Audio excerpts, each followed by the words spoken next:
నిన్న నేను అడుగుతున్నా, సిగ్గుండాలే కొంచెం అన్న. నేను నిరుద్యోగులు అందరూ కూడా ధర్నా చౌక్లా కూర్చున్నారు కదా, కూర్చున్నారు. బీజేపీ నుండి ఎమ్మెల్సీ అంజిరెడ్డి వచ్చిండు, ప్రసన్న హరికృష్ణ గారు వచ్చిండ్రు, అంజిరెడ్డి గారు వచ్చినారు, బక్కా జడ్సన్ గారు పోయినారు, పృథ్వీరాజ్ గారు ఉన్నారు, తెలంగాణ విఠల్ గారు ఉన్నారు, బీసీ నేతలు ఉన్నారు, మా ఆర్ కృష్ణయ్య అన్న ఉన్నాడు, అందరు వచ్చిండ్రు. ఒక్కడన్నా పేపర్లు వేసిండ్రా ఆ వార్త? ఒక్కడంటే ఒక్కడు. ఏమిటికి ఫోర్త్ ఎస్టేట్? దేనికోసము?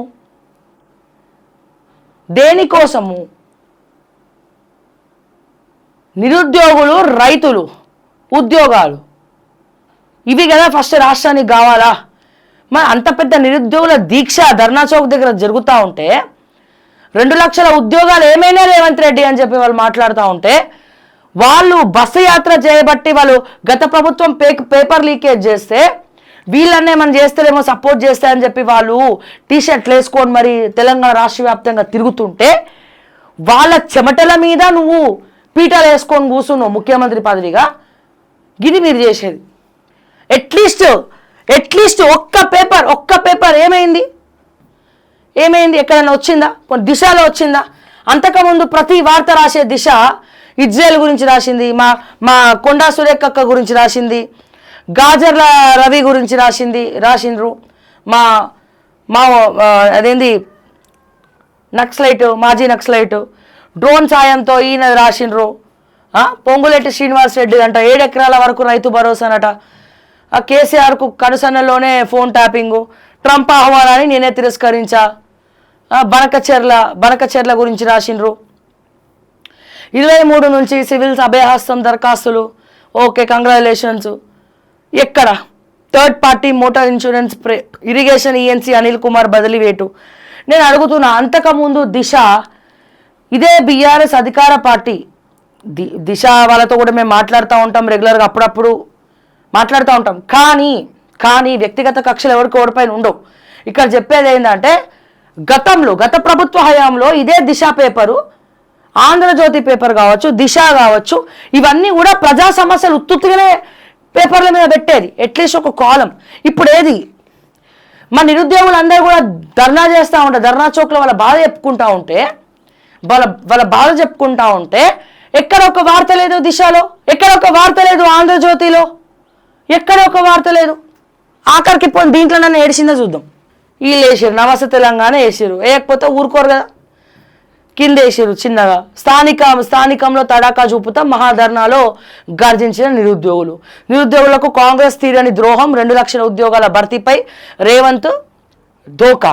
జీవో 46 జీవో 29లను రద్దు చేయాలి, జాబ్ క్యాలెండర్పై సర్కార్ క్లారిటీ ఇవ్వాలి, లేదంటే భారీ ఉద్యమానికి శ్రీకారం చుడతాం.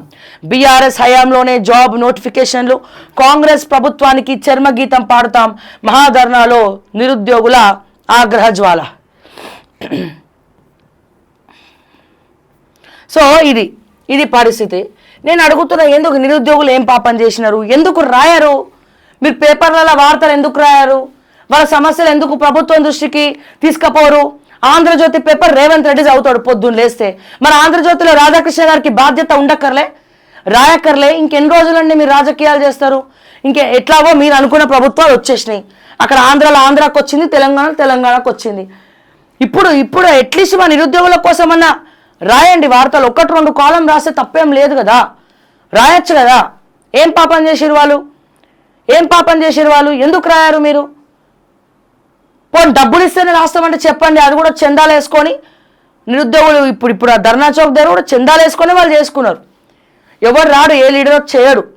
అక్కడ పాపం బీజేపీ దగ్గర ఎవరి దగ్గరకో పోయి అడుక్కొని, బీఆర్ఎస్ దగ్గర కొంతమంది దగ్గర అడుక్కొని, వాళ్ళ దగ్గర ఏదో శరణో దేహి సార్ అక్కడ కోట్ల కేసీఆర్ డబ్బులు లేవు. ఏం కర్మ పట్టిందండి వాళ్ళకు? తెలంగాణలో నిరుద్యోగులు లేని తెలంగాణ ఎక్కడ? విద్యార్థులు లేని తెలంగాణ ఎక్కడ? చూపియండి. విద్యార్థులు లేని తెలంగాణను చూపియండి, విద్యార్థులు లేని రాష్ట్ర సాధనను చూపియండి. ఎక్కడుంది? ఇదే విద్యార్థులు, ఇదే నిరుద్యోగులు మొత్తం గర్జిస్తూ ఉంటే వాళ్ళు దలుచుకుంటే ప్రభుత్వాలు కూలిపోవడం ఎంతసేపు? ఎందుకు పేషెన్స్ టెస్ట్ చేస్తున్నారు? ఒక్కొక్కరికి మీసాలు, గడ్డాలు, తెల్లెంట్రికలు వచ్చేసి బయట సాఫ్ట్వేర్ ఇండస్ట్రీ వాళ్ళందరూ 25-26 సంవత్సరాలకే ఆడపిల్లలు దొరుకుతలేరని పెళ్ళిళ్ళు చేసుకుంటున్నారు. కానీ నిరుద్యోగులు మాత్రం ఇంకా అదే అశోక్ నగర్లో కూర్చొని తెలంగాణ రాష్ట్రం ఏర్పడినప్పటి నుంచి బుక్కు తీయకుండా కళ్ళు ఇట్లా తల కూడా తిప్పకుండా ఆ చెట్టు కింద కూర్చొని చదువుకుంటుంటే 5 రూపాయల భోజనం తిని రామకృష్ణ మఠం దగ్గర 5 రూపాయల భోజనం తిని వాళ్ళ కడుపు నింపుకుంటుంటే గా బాధలు మీకు కనబడవు. ఒక్కొక్కరికి 35, 36, 38, 40 సంవత్సరాలు. అలానే ఏజ్ లిమిట్ కూడా అయిపోయే వాళ్ళు వాళ్ళ జీవితాలు సంకనాకపోయినాయి. దీని మీద సారీ టు మీరేమనుకోవద్దు దయచేసి. ఇక్కడ వాళ్ళ బాధ ఎవరికి వాళ్ళ బాధ ఎవరికి కావాలి? ఎవరికొద్దు, ఓట్లు మాత్రం కావాలి నీకు. కాంగ్రెస్ పార్టీ కేంద్రంలో అధికారంలో లేదు, అది వస్తుందో తెలియదు. మీకు రావాలని ఆశ లేదు. కాంగ్రెస్ పార్టీని సర్వనాశనం చేసేది కాంగ్రెస్ నాయకులే. నేనేదో టీవీ డిబేట్లో మానవతారాయి వర్సెస్ జనార్దను వాళ్ళు ఆర్గ్యూ చేసుకున్నారు. కొట్టనికి వస్తుంది, ఇష్టం వచ్చినట్టు మాట్లాడుతున్నారు. మరి ఇదే గత ప్రభుత్వ హయాంలో కూడా మరి ఏమైంది? ఇప్పుడు ఎక్కడ బల్మూరు వెంకట ఎక్కడ ఇప్పుడు ఎమ్మెల్సీ తీసుకున్నా జీతం వస్తుంది, కథం కేల్ కథం, దుకాణం బంధు, ప్రోటోకాల్ ఉంటుంది. ఇంత 3 లక్షలు 4 లక్షలు ఎక్స్పెన్సెస్ జీతాలు ఉంటాయి, అన్నీ కలిపి బిందాస్గా కూర్చును. వీళ్ళ తరపున మాట్లాడే ఇది లేదా? ఇప్పుడు ఎక్కవా గోడలు?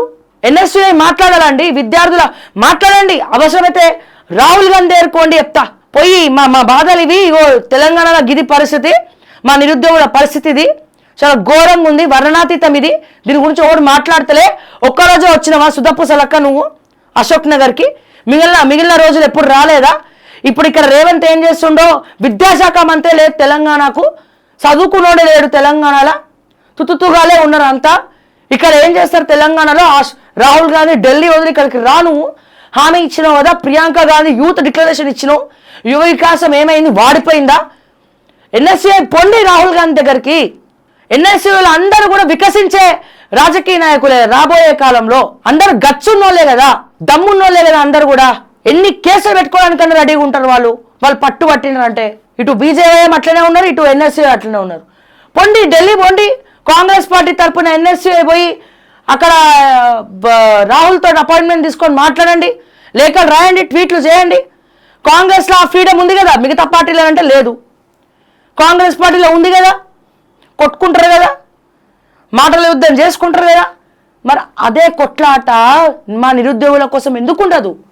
మీరు రాజకీయ నాయకుల కోసం ఈ రోజున కొండా సురేఖ వర్సెస్ కడియం శ్రీహరి అవుతుంది. కొండా సురేఖ వర్సెస్ కడియం శ్రీహరి ఇష్యూ అవుతుంది. వాళ్ళు ఏమన్నా ప్రజల కోసం కొట్టుకుంటున్నారా అండి? వాళ్ళ పదవుల కోసం కొట్లాడుతుండు. ఈయన కడియం శ్రీహరి ఏమో నీకు పదవి పోతుందని ఆయన అంటుండట, ఈవిడేమో ఇట్లా మాట్లాడుతున్నారు. అంటే ఏంది? మహిళ అంటే వివక్షణ మీకు? మహిళ అంటే చిన్న చూప? ఎవరివయ్యా నువ్వు? తెలంగాణ కేసీఆర్కి ద్రోహం చేసి అక్కడ చంద్రబాబు నాయుడికి మోసం చేసి బీఆర్ఎస్కి వచ్చినావు, అధికార పార్టీకి వచ్చినావు. టీడీపీని మోసం చేయబడుతుంది. చంద్రబాబు నాయుడికి వెన్నుపోటు ఓడిచి కీలక పాత్ర పోషించి కీలక పదవులు ఇస్తే కాదని కేసీఆర్ రమ్మన్నాడని బీఆర్ఎస్కి పోయినావు. బీఆర్ఎస్కి పోయినందుకు చొప్పుతో పట్టేటువంటి సమాధానం చెప్పినావు కేసీఆర్కి. ఎందుకంటే వేరే పార్టీ నాయకులను బీఆర్ఎస్లకు రావద్దన్న బుద్ధి వచ్చింది వాళ్ళకి. ఎందుకని వాళ్ళ ఇంట్లో ఏమంటారు, ఈయన పోయి వాళ్ళ ఇంట్లో భోజనం చేసిండు. ఆ రోజు భోజనం చేసి వచ్చి